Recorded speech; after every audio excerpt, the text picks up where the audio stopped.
আরে শ্রেয়া, তুই এখানে? তোকে তো একদম চেনাই যাচ্ছে না। এই মেয়ে, তুই জানিস উনি কে? হ্যাঁ, ওকে তো আমি খুব ভালো করে চিনি। ও আমার বান্ধবী শ্রেয়া। চুপ কর। বান্ধবী? তুই যদি জানতিস উনি কে রনি। তবে। চুপ করো, আমি কথা বলছি তো ওনার সাথে। কিন্তু ম্যাম। কোনো কিন্তু না, তুমি কাছে যাও, আমি কথা বলছি ওনার সাথে। যাও তুমি। জিয়া, তুই এখানে কি করছিস? আর তোর হাতে ঝাড়ু কেন? তুই তো ভালো পড়াশোনা ছিলিস, আমি তো ভেবেছিলাম বড় কোনো কোম্পানিতে কাজ করছিস। তুই এখানে এই কাজ করছিস কেন? আর তোর তো বিয়েও হয়ে গেছে।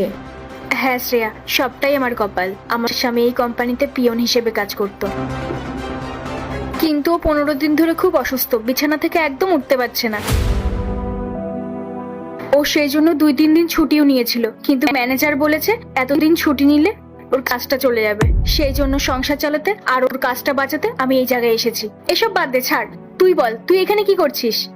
আমি আমি এই কোম্পানির ম্যানেজার। আসলে ম্যানেজমেন্ট থেকে শুরু করে যাবতীয় সব দায়িত্ব আমি পালন করি। বাহ, খুব ভালো তো। তাহলে তো রোজই আমাদের দেখা হবে। কোনো সমস্যায় পড়লে বা তোর সাথে কথা বলতে ইচ্ছে করলে আমি তোর কাছে চলে যাবো। হ্যাঁ, অবশ্যই আসবি। তুই আমার এতদিনের পুরনো বন্ধু, আজ এতদিন পর দেখা হলো, আমার খুব ভালো লাগছে। আমারও খুব ভালো লাগছে শ্রেয়া। আচ্ছা জিয়া, তুই একটা কথা বলতো, তুই পড়াশোনা এত ভালো হয়েও কাজের জন্য কোথাও ট্রাই করিসনি? আমার বিশ্বাস তুই চেষ্টা করলে ভালো কোনো স্যালারি চাকরি পেতিস, আর তোর স্বামীর চিকিৎসাও ভালো করে হয়ে যেত। আমি একটা বড় কোম্পানিতে কাজ করতাম, স্যালারিও খুব ভালো ছিল, সততার সাথে কাজ করতাম, বসেরাও খুব প্রশংসা করত। কিন্তু আমার এই উন্নতি কিছু মানুষের সহ্য হলো না। তারা ভাবলো আমি থাকলে তাদের প্রমোশন আটকে যাবে বা কাজের ক্ষতি হবে। তাই আমার উপর মিথ্যে চুরির অপবাদ দিয়ে আমাকে কাজ থেকে বের করে দিল। এরপর জানিস, আমি অনেক জায়গায় ট্রাই করেছি, কিন্তু কোথাও কাজ পাইনি। ওরা আমার সিভিটাও নষ্ট করে দিয়েছে।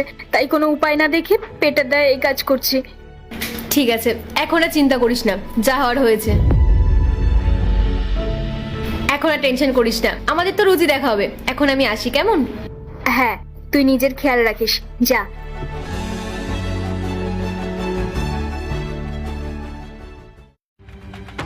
এই শোন, তুই যে ম্যাডামের নাম ধরে ডাকছিলিস, তুই কি জানিস উনি আদৌ কে? কেন জানবো না? ও তো আমার ছোটবেলার সবচেয়ে কাছের বান্ধবী। আমরা একসাথে স্কুল কলেজ সব পার করেছি। তারপর পরিস্থিতির চাপে যোগাযোগ বিচ্ছিন্ন হয়ে গেছিল। আজ এত বছর পর দেখা হলো, আর ও তো এই কোম্পানির ম্যানেজার। ম্যানেজার? তুই কি সত্যি বিশ্বাস করলি উনি কোম্পানির ম্যানেজার? উনি কোম্পানির পার্ট 2 দেখতে সাবস্ক্রাইব করো ভেলকু 78M।